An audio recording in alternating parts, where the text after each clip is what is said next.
Falling stars, the latest Instagram trend. Also on today's show, some blonde bird from Florida kills a goat in Scotland and Scottish people get angry.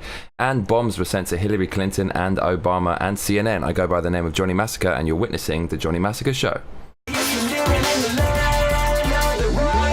Right, fuck the intro because my girlfriend's coming over. I got to spend some time with her. All I do is make music and do the Johnny Massacre Show, so I have to do a bit of girlfriend duty. So let's just jump straight into this. There's a new Instagram trend and it's called falling stars. What the fuck is falling stars?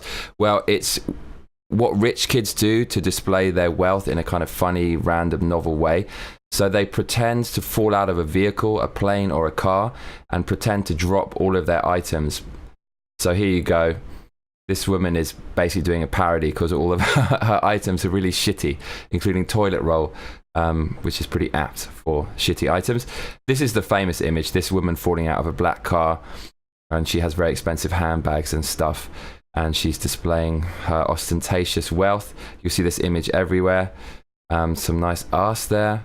And this is a new trend, so people are parodying it and having their pets pretend to fall down and surrounding it with pet food. And I guess the interesting thing about this is it's being used for guerrilla advertising. So top brands are now paying influencers to pretend to fall down and advertise their products. So I thought that was quite nice. In other news, a woman from Florida has killed a beautiful mountain goat in Scotland. She went over there purely to do some hunting. She killed other things too. And Scottish people are going mad. Well, the media is saying Scottish people are going mad. I guess the media might have an agenda, but I mean, killing animals for sport, I don't know if I can really exactly get behind that.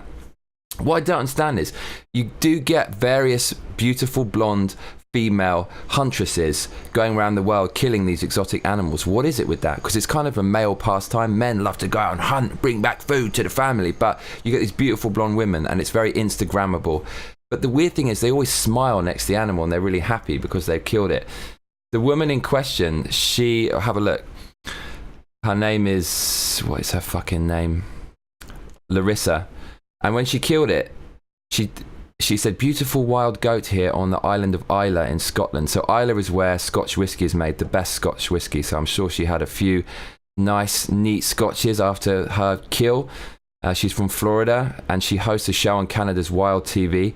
She said, such a fun hunt, 2 exclamation marks. They live on the edge of the cliffs on the island and know how to hide well. We hunted hard for a big one for 2 days and finally got on this group, made a perfect 200-yard shot.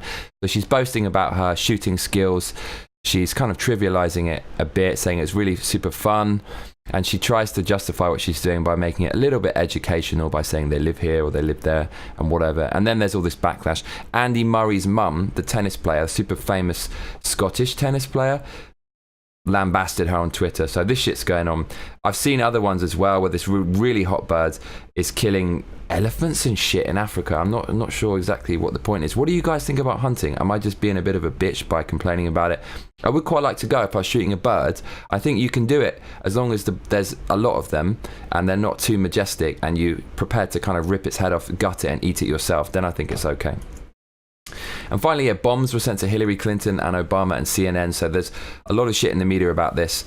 And I read a lot of conspiracy theories saying just before the midterms, 2 weeks before, at exactly the same time, all these prominent left-wingers were sent bombs. How the fuck does anyone deliver a bomb to their address? How do they know where their address is? It seems a bit convenient to demonize the right, but I think you've got to be very careful with all these conspiracy theories and stuff. So if it's true, it's very, very fucked up.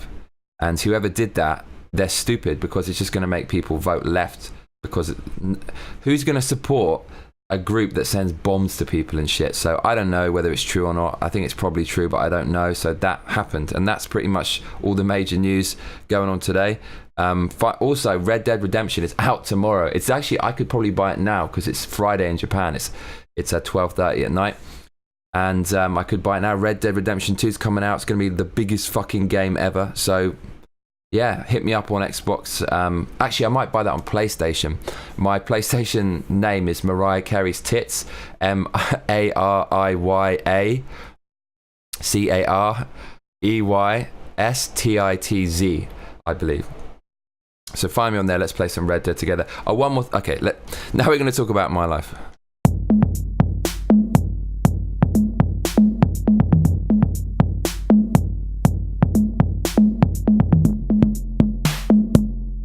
All right, enough of that music. So I am playing Rainbow Six Siege on the PS4. What a fucking game this is. This is the first time I played a game in years and actually felt this is something a little bit new and cool. Fucking go out and buy Rainbow Six Siege. It is a hidden gem. The sound design in this game is brilliant. It's very simple. It's an attack and defend game. You have to attack or defend a base. That's it. And it's teams of 5. And it's a little bit like the zombie kind of philosophy pioneered by Romero, where you're in a small space and the enemy is kind of slowly encroaching. And then at the end, there has to be some kind of conflict.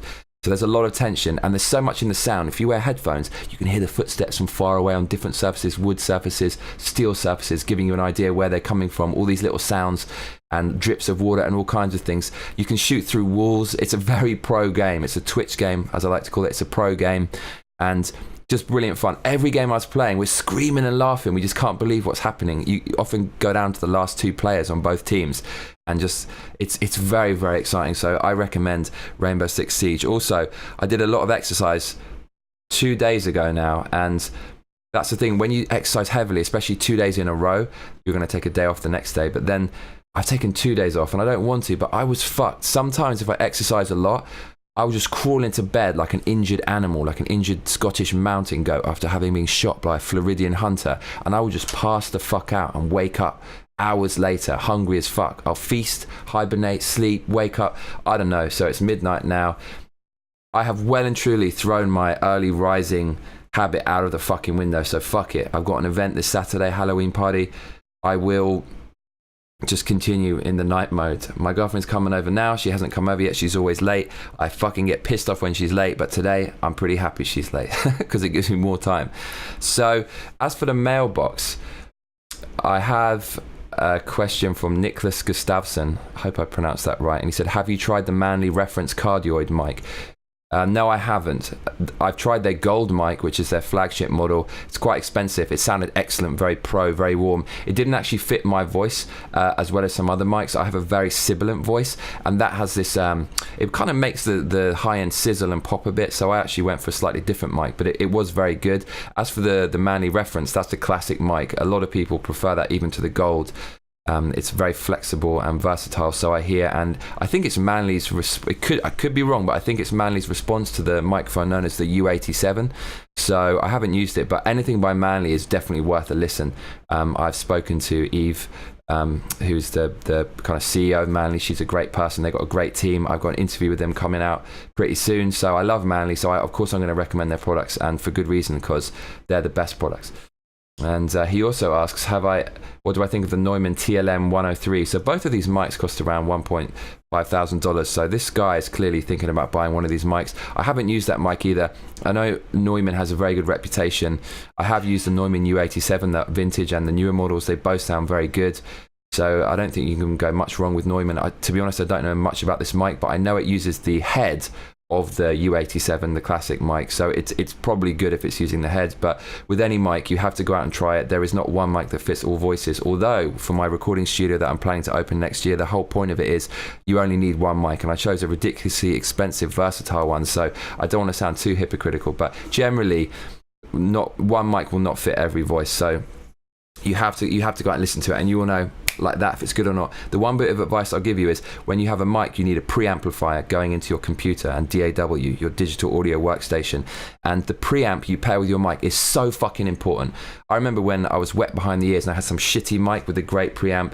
Doesn't really work, and I've also used great mics with shitty preamps, and when I hook up a good mic to a good preamp, it's night and day. The flavor that the preamp gives the mic is very important, and it's not just a kind of aesthetic, kind of sexy sounding thing, it's a functional thing. I have a very sibilant voice, and if I use this mic with a shitty preamp, it's very sibilant, and it's you give yourself shitloads of unnecessary work in the mix when you're making tunes trying to reduce that sibilance. But when I use a different preamp, I want to show you, it's called a Shadow Hills Equinox. Shadow Hills preamps I highly recommend. They have 3 flavors. They're hot switchable, nickel, iron and steel, based on 3 classic vintage circuits. And not only does it give you several flavors, the preamp sounds so good. So when you get that mic, make sure you budget for a good preamp. I'm telling you, it will save you a lot of work. That is my girlfriend. I'm going to let her in. Good timing. So you've been witnessing the Johnny Massacre show. I went by the name of Johnny Massacre, and I will see you tomorrow on Friday. Love ya. Goodbye.